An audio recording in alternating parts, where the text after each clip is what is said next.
Okay, guys, Warlord here, and I was going to do part 3 of the death awareness meditation today, and I thought, you know what, maybe it's better to just give a little backstory and talk about how I even came across this information.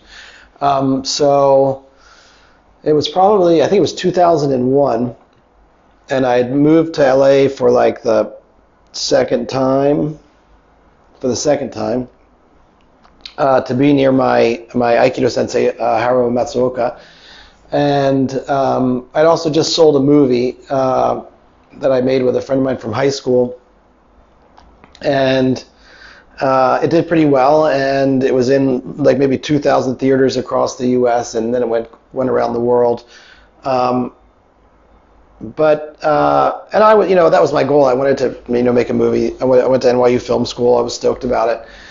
And but when that movie was successful, actually, I got really depressed. I was like, wait a second, all of a sudden, I got a nice paycheck for it, and I was auditioning for big movies, and I thought that was going to make me happy, and it didn't make me happy at all. And it got me. I was actually really unhappy because here I've reached this goal, and it should make me happy, but no, it didn't.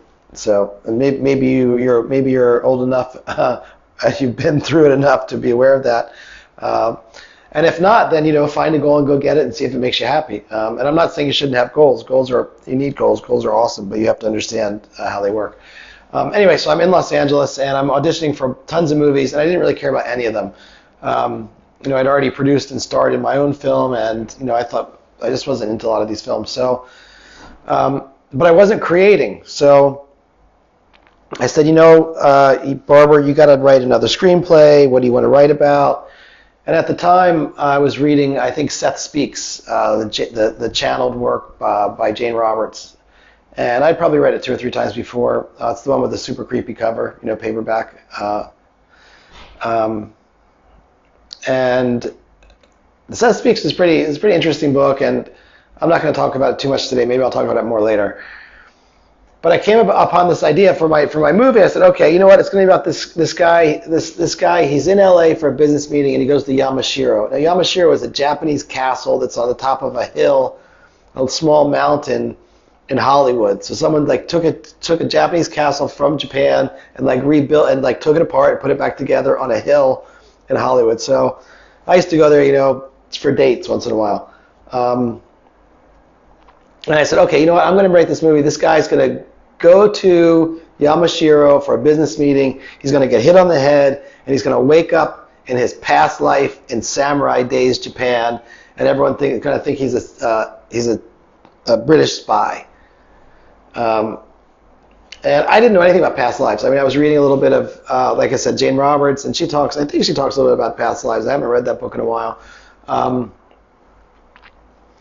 But then, so I start doing the structure for the screenplay, and probably 2 weeks of plotting it out, starting to work on some scenes a little bit. I get this email from someone that invites me to a class called The Proof of Past and Future Lives. And I was like, oh my God, I got to check this out. I mean, this sounds incredible. And it was this what lady, Summer Moore, was teaching, and unbeknownst to me at the time, her teacher was also in the class, a guy named Brian Smith. And the proof of, and it turns out, so this was a Tibetan Buddhist text. Actually, it's probably a pre-Tibetan text called the Abhidharma Kosha, or the Treasure House of Wisdom. And part of the Abhidharma Kosha is a logical proof of past and future lives. So this was, I think, a 8-week course, maybe twice a week, where they lead you through logically how to understand that proof that past and future lives are true. So I go to this class. It's in an apartment in downtown LA near UCLA, and they're using a lot of jargon, the direct perception of emptiness and the 5 paths. And there's this cat that just will not stop roaming around, and so I wasn't sure if I was going to stay. But by the end of that class, the information